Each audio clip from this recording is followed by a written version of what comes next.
National File months ago, actually over a year ago at this point, informed Marjorie Taylor Greene of exactly what the Chinese Communist Party and the Humpty Dumpty Institute were doing with members of Congress, and her office has sat on that information for over a year. So there is no real serious effort from anyone. You know, the folks who like to get on TV and talk about how serious they are, there is no serious effort from anyone to push back on these influence operations and on these congressional delegations where hideous things are happening. And yes, they are being compromised. And that's really the reason behind a lot of this is they financially compromise you by bankrolling you, by funding your political career. And then they compromise you on even a worse level when they take you overseas and this, that, and the third happen. You know, whether there's always been stories of people being drugged and photographed with nude children. But, you know, let's be honest here. There's a lot worse going on, because when you look at who was going to Jeffrey Epstein's island, just the people that we know of,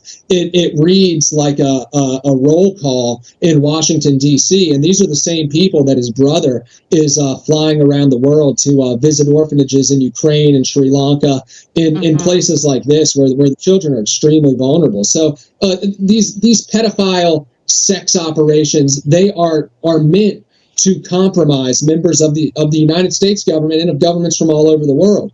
And it's really emanating back from the CCP and from their ties to the deep state. That you could call it the U.S. deep state, but it's really a global deep state. You know, they are entrenched in the United States. They're entrenched in England. They're entrenched in Israel. They're entrenched in China. Any country that's a major player has elements of this in it.